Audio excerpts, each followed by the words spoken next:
Salut à tous, 21e capsule et c'est parti.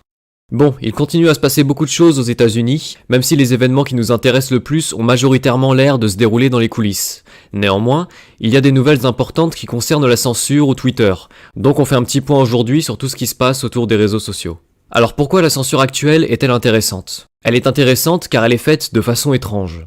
D'abord, on résume rapidement la situation. Le 6 janvier, on a eu les événements du Capitole, ça on ne revient pas là-dessus. Les débordements qui s'y sont produits ont été mis sur le dos de Trump, à la suite de quoi les réseaux sociaux, Twitter, Facebook, YouTube, ont estimé que Trump était un danger pour la démocratie et qu'il fallait donc l'empêcher de s'exprimer, de peur qu'il n'appelle ces hordes de partisans trumpistes à s'attaquer à la liberté, à tuer des innocents, à former le 4e Reich, bref, vous voyez le tableau. Je ne vais pas m'étendre parce que je l'ai dit plusieurs fois aussi, mais les événements du Capitole ont été largement amplifiés par les médias et les démocrates. J'ai fait un doublage là-dessus, Nancy Pelosi et Chuck Schumer considèrent désormais que les débordements du 6 janvier sont une insurrection armée menée par Trump, donc un coup d'État, rien que ça. Autant les réseaux sociaux amplifient les débordements de la manifestation pour justifier la censure de Trump, autant les démocrates, eux, les amplifient pour justifier le recours au 25e amendement dont on a déjà parlé.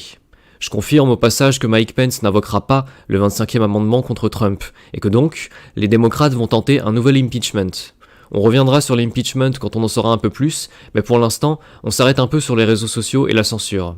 Alors on parle évidemment en priorité de la censure de Trump sur Twitter, mais on apprend en fait que Twitter a supprimé ces derniers jours près de 70 000 comptes, des comptes Twitter qui sont liés à QAnon notamment. La justification de Twitter, c'est que ces 70 000 personnes véhiculent des théories du complot telles que la fraude électorale de Biden, et qu'elles préparent bien sûr, les 70 000 personnes censurées, qu'elles préparent des attaques armées lors de la passation de pouvoir du 20 janvier. En clair, Twitter nous explique avoir trouvé 70 000 terroristes comme ça d'un coup. Cette censure concerne surtout l'Amérique du Nord, et du côté du Canada, on a perdu Alexis Cossette et Dan Adlumen ces derniers jours, donc mine de rien, on a été touchés nous aussi. On a aussi eu la censure du réseau social Parler, qui était beaucoup utilisé ces derniers temps comme une sorte de Twitter patriote, donc un genre de refuge pour les partisans de Trump, et qui s'apprêtait Parler à accueillir tous les déçus de Twitter. Sauf que les serveurs de Parler sont hébergés chez Amazon, et que Amazon a décidé que le réseau social Parler était dangereux parce qu'il ne modérait pas suffisamment ses contenus. En clair, c'est pareil, les méchants trumpistes sont sur Parler et préparent un coup d'État, donc on supprime Parler. Vous ajoutez à ça la censure habituelle de Facebook et compagnie, ou les rumeurs sur une prochaine censure de Telegram, et vous commencez un petit peu à voir le tableau se dessiner. La censure a toujours existé, mais elle s'est décuplée en l'espace d'une semaine, en se servant du Capitole comme prétexte. Et là, on se fait d'un coup la même réflexion que quand les démocrates veulent destituer Trump à une semaine de la fin de son mandat. Pourquoi une telle précipitation ? Pourquoi les réseaux sociaux décident du jour au lendemain de tout cloisonner ? Parce que, supposons que tout se passe bien pour les démocrates. Le 20 janvier, Biden est élu, la passation de pouvoir se passe bien, les États-Unis deviennent démocrates, tout ça. Dans ce cas-là, les démocrates ont tout le temps pour censurer les réseaux, pour durcir progressivement leurs règles d'utilisation, pour modeler l'opinion publique comme ils le font si bien, bref, pour serrer la vis lentement et sans éveiller les soupçons. Mais là, c'est l'inverse. Il y a une précipitation qui ressemble une fois de plus à de la panique. Officiellement, on veut empêcher les Trumpistes de commettre des attentats le 20 janvier. Bon, très bien, mais officieusement, on dirait surtout qu'on veut bâillonner d'un coup non seulement les partisans de Trump, mais en fait tous les gens qui pensent que l'élection était truquée, ou de manière générale que le mondialisme, le grand reset et tout le reste ne sont pas une bonne chose. Bref, on ne tolère plus la moindre contestation du narratif officiel. Censurer au cas par cas sur Twitter ou YouTube, c'est trop compliqué. Du coup, les réseaux sociaux ont trouvé l'astuce. On monte les événements du Capitole en coup d'État, et ça devient un prétexte pour purger des milliers de comptes d'un coup sur Twitter, ou de supprimer des applications entières comme Parler. Et si vous contestez, c'est que vous êtes un terroriste qui veut assassiner Biden le 20 janvier. On peut faire un parallèle avec la France, qui empêche les contacts sociaux grâce au confinement en se servant du coronavirus comme prétexte. Là, sur Internet, sous couvert de sécurité toujours, on empêche des millions de gens de discuter entre eux, dans un pays, les États-Unis, où, comme on l'a déjà vu, près de 40% des gens et 75% des républicains sont persuadés que l'élection était frauduleuse. Tous ces gens, qui seraient dangereux s'ils discutaient entre eux et qu'ils formaient alors une masse critique capable de renverser le narratif officiel, tous ces gens se retrouvent d'un coup isolés, chassés de Twitter, de Facebook, de Parler, de WhatsApp, bref, de partout. En clair, les réseaux auraient pu attendre sagement la prise de fonction de Biden et laisser les choses se tasser naturellement. Les Trumpistes se seraient lassés, Biden aurait pris une ou deux mesures populaires pour calmer le jeu, et à la mi-février à peine, toute cette histoire serait derrière eux et ils auraient réussi leur coup.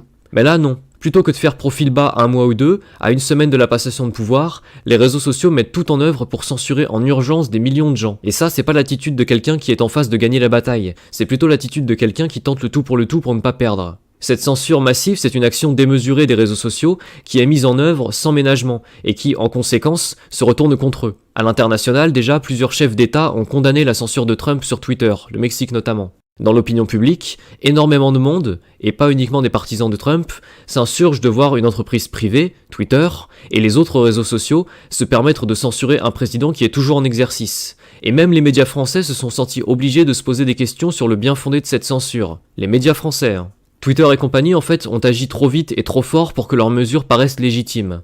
En clair, ils ont agi dans la précipitation.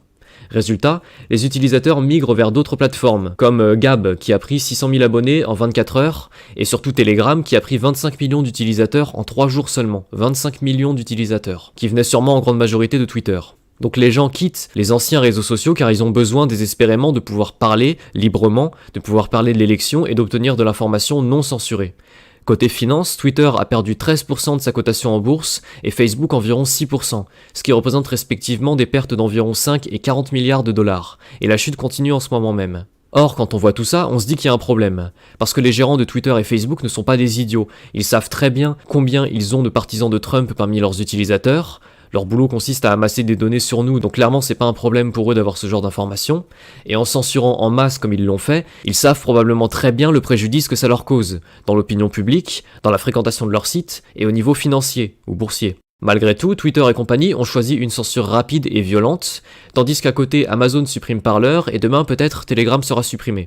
Ce que tout ça veut dire, c'est qu'il y a une tentative, non pas d'affaiblir le Trumpisme de manière générale, mais plutôt de le faire taire en urgence. Comme si, on peut imaginer, comme si des informations allaient bientôt sortir et qu'il ne fallait surtout pas que nous nous les échangions sur les réseaux à ce moment-là. Alors pour ceux qui suivent Q, ça me fait un petit peu penser au système de communication d'urgence que Trump est censé activer et qui est censé lui permettre de passer un message à tous les Américains en contournant les médias classiques.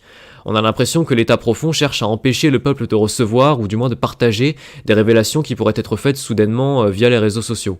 D'ailleurs, cette censure express se retrouve également hors d'Internet, dans le monde réel, sous la forme d'une intimidation qui est exercée en ce moment contre les partisans de Trump. En effet, toujours depuis le 6 janvier, on a appris que Forbes s'attaquait aux partisans de Trump.